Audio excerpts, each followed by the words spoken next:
There are few warriors in history as easily identifiable as the Japanese samurai. We are told that the samurai lived by a strict code of ethics called Bushido, and they served their masters with unflinching loyalty. But traditionally, you had to be born into a samurai family. You couldn't simply become one. Despite this, there are a few cases in history of men being given the title of samurai, even foreign-born, non-Japanese men. One of the first cases of this happened in the 1500s, when it said a man of African origin who had been living in Japan rose to the rank of samurai. His name was Yasuke. And as best as historians can tell, he would be the first non-Japanese person to be given the ceremonial sword and rights bestowed upon a warrior from a traditional Japanese lord. Yasuke was not sworn to some long-forgotten petty lord. He was a samurai sworn to none other than Oda Nobunaga, arguably one of the most important figures in Japanese history. In the 1500s, Oda Nobunaga was instrumental in bringing the Sengoku Jidai, or Warring States period, to a close. He pretty much helped unify all of Japan after a century of war. And if we go by the sources, standing beside Oda Nobunaga at some of these most dramatic moments would have been a tall African warrior wielding a samurai sword. So who was this Yasuke?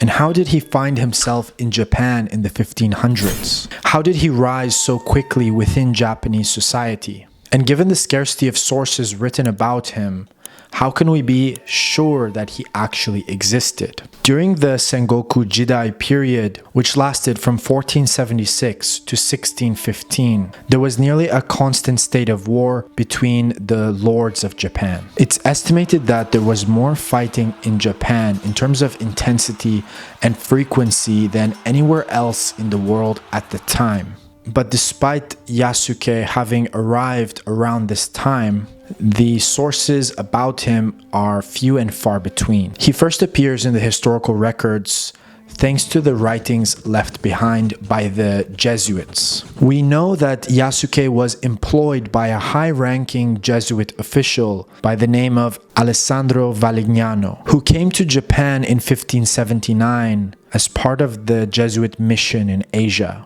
The Jesuits were a Roman Catholic order founded in 1540 as a response to the Protestant Reformation. They were dedicated to missionary work and education and spread their faith across India, China, Africa, and the Americas. A lot of people who joined the ranks of the Jesuits were former military men with rough pasts. And many groups, even Catholic nations, started to see the Jesuits as a threat. During their far-flung missions, there was often little oversight, and they would often play by their own rules overseas. So not long after the Portuguese made contact with the Japanese, the Jesuit mission was founded in Japan in 1549. They quickly built a community of converts, even becoming valued allies to the local Japanese lords through trade and commerce. Eventually, there were even a few Japanese lords who became genuinely interested in the spiritual message of the Jesuits.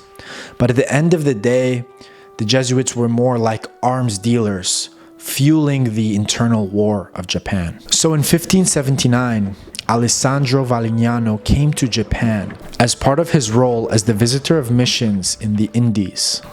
It's a bit of a confusing title, but he was a very important man. He had absolute authority over the Jesuit missions from Macau to Japan to East Africa. And a man of such importance needed to travel with protection. So when Valignano arrived in Japan, many noted that he was accompanied by a striking and imposing bodyguard.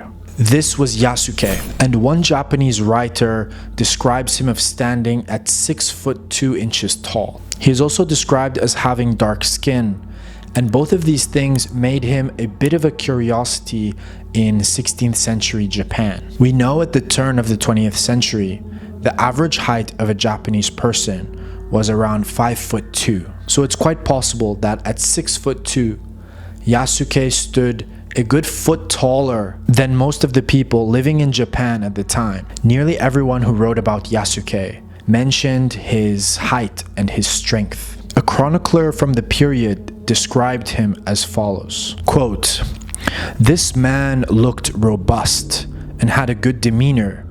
His formidable strength surpassed that of 10 men." End quote.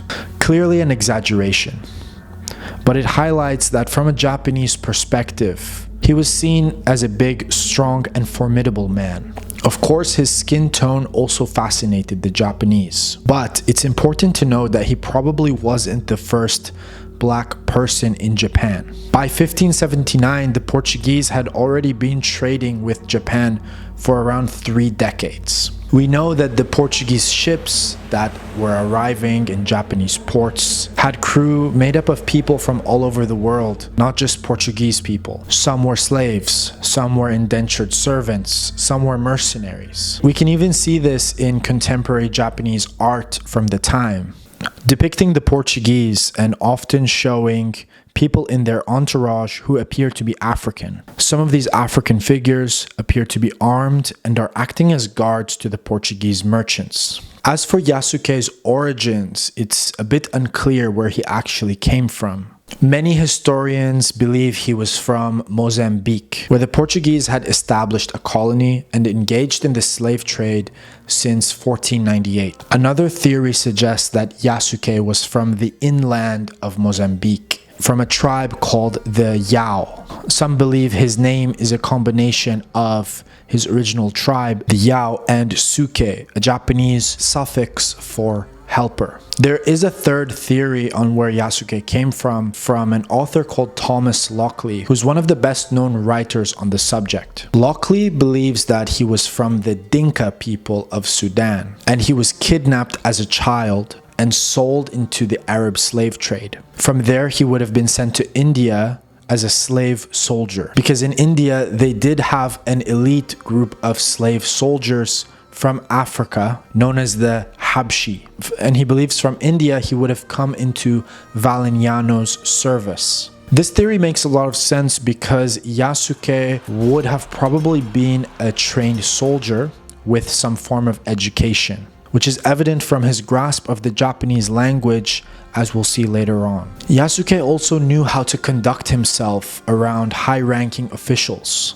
which was typical training for the Habshi soldiers. So by the time he arrived in Japan, he was probably not a slave. Valeriano may have sought out a bodyguard while in India, and the Habshi would have been considered the best. Thus, around 1577, Yasuke became a paid bodyguard employed by the Jesuits. He was taken by the Jesuits to their easternmost mission in Japan. Yasuke appears to have been in Japan for only a few years, from 1579 to 1582. But we aren't sure how old he was exactly at the time. It's said that Yasuke traveled with Valeriano and their entourage from Nagasaki to Kyoto, and they created a huge spectacle. When they arrived in Kyoto, it's said that his presence, quote, disturbed the peace and attracted the ire of local officials. A Jesuit letter even describes the local people going mad for Yasuke, some of them even ripping off pieces of his clothing to keep as souvenirs. The Jesuit letter also tells us that a crowd followed them all the way to the Jesuit headquarters in Kyoto. And soon after, a messenger from Oda Nobunaga arrived, which was unusual because the Jesuits normally had to wait days for any correspondence from him. But Oda Nobunaga wanted to see Yasuke. Oda Nobunaga is described as being a bit of a strange character. He had a wild style of dress. One Japanese source describes him as, quote, dressed in a wide-sleeve robe with a short hakama skirt. He carried various things at his waist, including a flint bag and a long sword with a red sheath. His top knot was bound by a cord with loose ends. On the street, he walked, leaning against someone's shoulder while eating a rice cake. The source also tells us that he liked to collect extraordinary people around him. He liked to have a bit of an entourage. He didn't care so much about class or social status like other Japanese lords. but he liked surrounding himself with people who were fun and interesting. There are many accounts of Oda Nobunaga being flashy and going against the mainstream. This led to him being given the nickname the Fool of Owari. We're even told that the scandalous Oda Nobunaga showed up to his father's funeral wearing his ordinary street clothes. This was seen as extremely disrespectful, and his behavior even led to one of his mentors to commit seppuku. The death of his retainer and mentor really affected Nobunaga and made him change his ways, adopting a more serious approach to being a leader. And this was the catalyst that led him to become the most powerful warlord in Japan. But despite this, Oda Nobunaga would still have a bit of a more relaxed approach when it came to tradition. For example, he was known to promote his generals based on merit rather than their familial name. One of his most trusted generals and his eventual successor actually came from a peasant family, and his name was Toyotomi Hideyoshi. Nobunaga also had an interest in all things foreign. He revolutionized Japanese warfare by adopting European firearms into his army. And he also took a liking to European fashion and was known to wear European armor on occasion. This story fits nicely with what we know about Oda Nobunaga's character. He broke convention. If there was anyone who would be comfortable with seeing a non-Japanese samurai, it was Oda Nobunaga. In 1581, after receiving the invitation from Oda Nobunaga, Yasuke was escorted to Hanoi Temple, a sacred Buddhist temple which Nobunaga had made his headquarters in Kyoto. We know that Yasuke was escorted by a man named Organtino, not Valignano, because Organtino was Oda Nobunaga's main Jesuit contact, and they had a good relationship. So Nobunaga wanted to see the man that had caused all this stir, and Organtino was there to smooth out the introductions. Yasuke is said to have conducted himself with the proper manners and customs fit for a Japanese court. And he was even able to respond to Oda Nobunaga in Japanese. Valignano had famously written that he admired the sophistication of the Japanese language, but he had never been able to master it. So clearly, in the 2 years that Yasuke had been in Japan, he had a good grasp of the Japanese language. It's also a language where the conventions change depending on the status of the person you're talking to. One Jesuit priest noted that, quote, Nobunaga never tired of speaking with him. So Yasuke was obviously intelligent and had an aptitude for languages. Yasuke impressed the Japanese lord so much that he gifted him with over 80 pounds of copper coins, which was a small fortune for the time. A few days after their meeting, Valignano met with Oda Nobunaga and had come bearing gifts. And he asked for permission to leave the country. And somehow, over the course of the conversation, Valignano offered Yasuke's service to Oda Nobunaga. After serving Nobunaga for a time, he granted Yasuke a stipend, a private residence, servants, a ceremonial sword with a decorative sheath, and Yasuke was sometimes seen in the role of weapons bearer. These were all gifts reserved for the rank of samurai. After about a year of Yasuke serving Oda Nobunaga, a stunning act of treachery would be carried out against Oda Nobunaga. At the time, Nobunaga was at the peak of his power. He and his ally Tokugawa Ieyasu had just defeated the Takeda clan, bringing them very close to unifying Japan. He then focused on the Mori clan to the southwest. In June, his top general, Hideyoshi, was sent to besiege a castle in Mori territory, and Nobunaga sent his reinforcements there. On his way to join Hideyoshi, Nobunaga stopped for the night in Kyoto and stayed at his headquarters to enjoy a tea ceremony and rest at the Hanoi Temple, where he had first met Yasuke. On June 21st, 1582, one of Oda Nobunaga's most trusted generals, Akechi Mitsuhide, knew that Nobunaga would be lightly defended and vulnerable. He planned to march on Kyoto with a few thousand men, take the temple, and kill Oda Nobunaga. He wanted Nobunaga's head as a symbol of his legitimacy and to take control of all the territory the Oda clan had conquered. Despite serving the Oda clan for over 2 decades and becoming one of his most wealthiest retainers, Mitsuhide's motivations for this act of treachery are a bit unclear. Nobunaga was caught completely by surprise. His troops were all unarmored, facing off against Akechi's fully armored soldiers. They scrambled to protect their lord, and Nobunaga also fought back. He shot his bow until the string broke. He then defended himself with a spear until he became wounded and fled to his inner chambers. There he ordered his men to set fire to the temple and committed seppuku, choosing to die by his own hand rather than giving Akechi the satisfaction of killing him. Yasuke was also there at the Hanoi incident, fiercely defending his lord. Just before Nobunaga plunged the blade into his stomach, he said to Yasuke, "The head." He understood that he needed to secure Oda Nobunaga's head and deliver it to his son and heir, Nobutada. Yasuke managed to fight his way out of the burning temple and run for miles, pursued by Akechi's men through the night, until he made it safely to Nijo Castle, where Oda Nobunaga's son and heir was staying. Soon after, Akechi Mitsuhide's men caught up and surrounded Nijo Castle. Nobutada also chose to end his life by seppuku, but he hid his father's remains so that they wouldn't fall into Akechi's hands. The story goes that every defender at Nijo Castle was killed, except for Yasuke.